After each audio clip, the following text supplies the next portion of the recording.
Chapter 9, in which Eeyore finds the Wolery and Owl moves into it. Pooh had wandered into the 100 Acre Wood and was standing in front of what had once been Owl's house. It didn't look at all like a house now. It looked like a tree which had been blown down. And as soon as a house looks like that, it is time you tried to find another one. Pooh had had a mysterious message underneath his front door that morning, saying, "I am searching for a new house for Owl. So had you, Rabbit." And while he was wondering what it meant, Rabbit had come in and read it for him. "I'm leaving one for all the others and telling them what it means. And they'll all search too. I'm in a hurry. Goodbye." And he had run off. Pooh followed slowly. He had something better to do than to find a new house for Owl.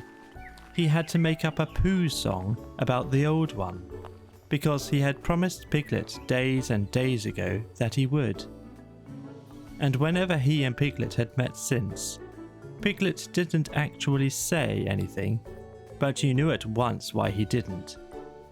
And if anybody mentions hums, or trees, or string, or storms in the night, Piglet's nose went all pink at the tip, and he talked about something quite different in a hurried sort of way.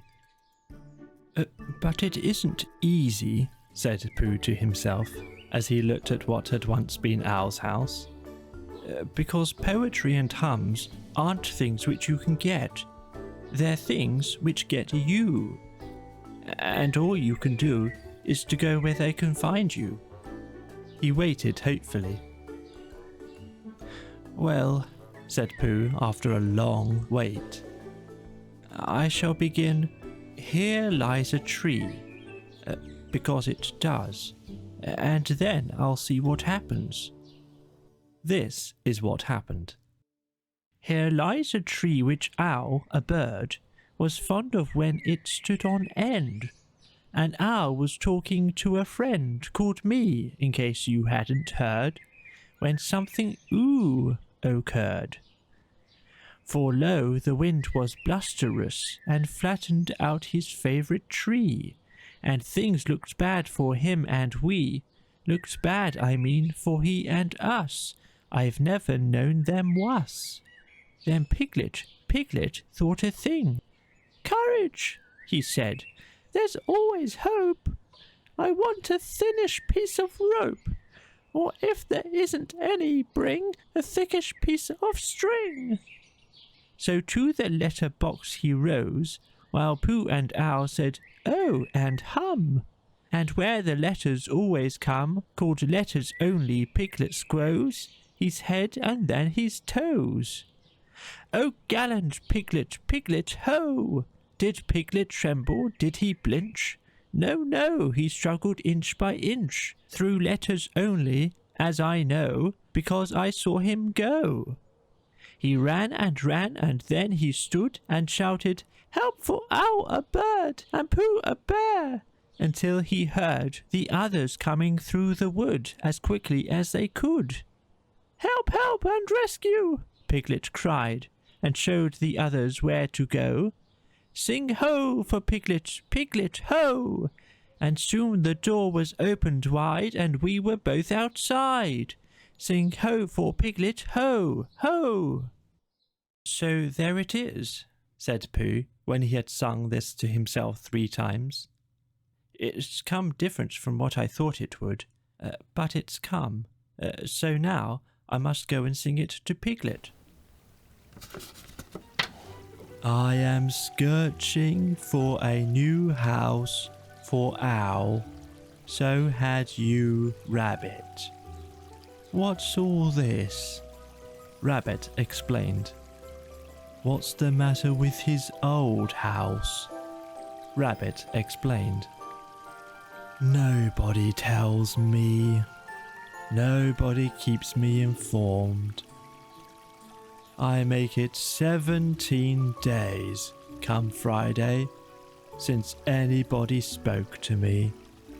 It certainly isn't 17 days. Come Friday. And today's Saturday, so that would make it 11 days. And I was here myself a week ago. Not conversing. Not first one and then the other. You said hello and flashed past. I saw your tail in the distance as I was meditating my reply. I had thought of saying, "What?" But of course, it was then too late.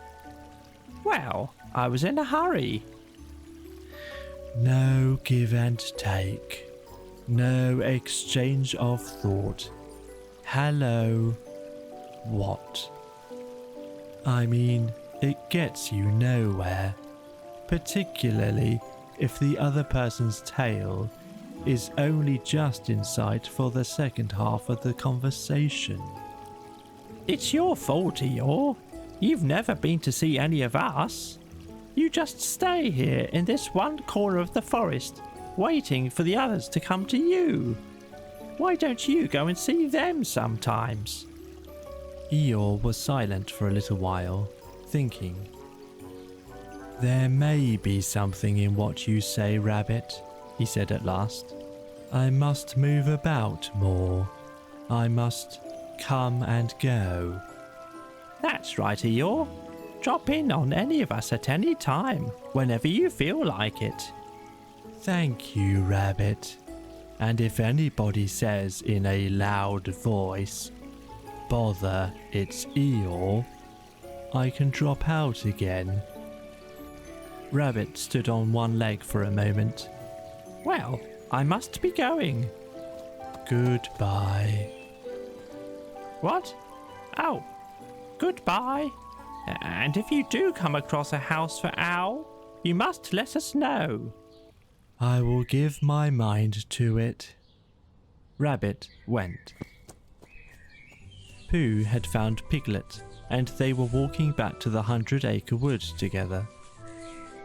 Piglet, said Pooh a little shyly, after they had walked for some time without saying anything. Yes, Pooh? Do you remember when I said that a respectful Pooh song might be written about, you know what? Oh, did you, Pooh? Said Piglet, getting a little pink round the nose. Oh, yes, I believe you did. It's been written, Piglet. The pink went slowly up Piglet's nose to his ears and settled there. Has it, Pooh? About that time when...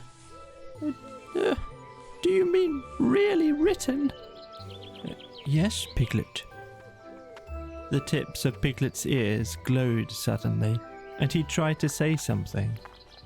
But even after he had husked once or twice, nothing came out, so Pooh went on. There are 7 verses in it. 7? Said Piglet, as carelessly as he could. You don't often get 7 verses in a hum, do you, Pooh? Never. I don't suppose it's ever been heard of before. Do the others know yet? Asked Piglet, stopping for a moment to pick up a stick and throw it away. No, and I wondered which you would like best. For me to hum it now, or to wait till we find the others, and then hum it to all of you. Piglet thought for a little. I think what I'd like best, Pooh, is that I'd like you to hum it to me now, and then to hum it to all of us, because then everybody would hear it, but I could say, "Oh yes, Pooh's told me," and pretend not to be listening.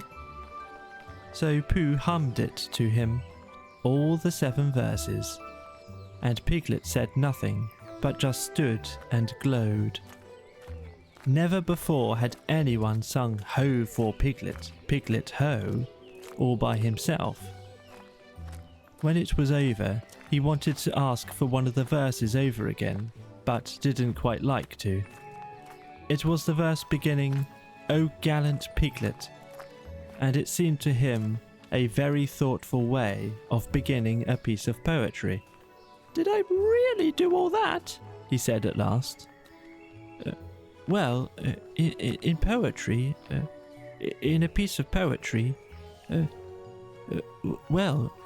you did it, Piglet, because the poetry says you did, and that's how people know."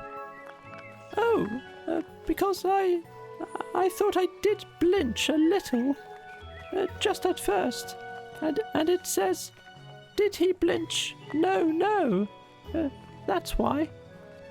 "You only blinched inside, and that's the bravest way for a very small animal not to blinch that there is." Piglet sighed with happiness and began to think about himself.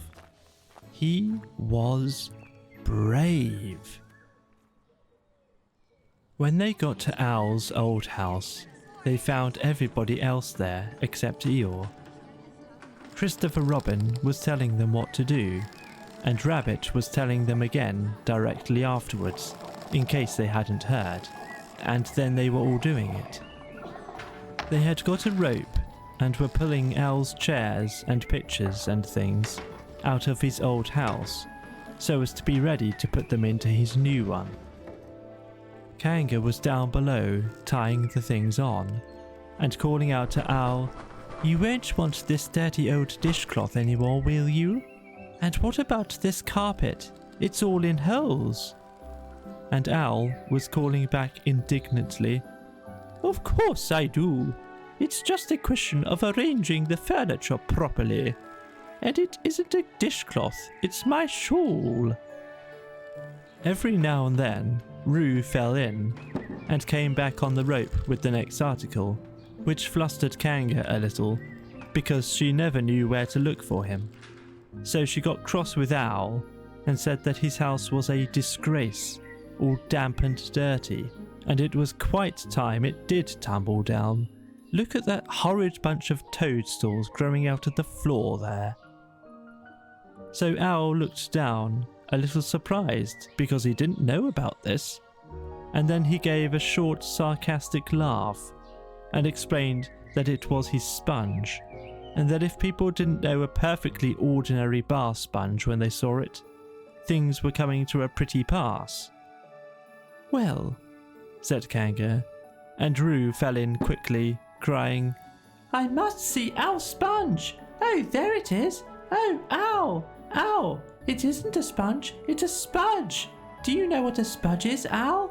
It's when your sponge gets all..." "Roo dear," said Kanga very quickly, because that's not the way to talk to anybody who can spell Tuesday. But they were all quite happy when Pooh and Piglet came along, and they stopped working in order to have a little rest and listen to Pooh's new song. So then they all told Pooh how good it was, and Piglet said carelessly, "It is good, isn't it? I mean, as a song." "And what about the new house? Have you found it, Owl?" "He's found a name for it," said Christopher Robin, lazily nibbling at a piece of grass. "So now all he wants is the house." "I am calling it this," said Owl importantly, and he showed them what he had been making.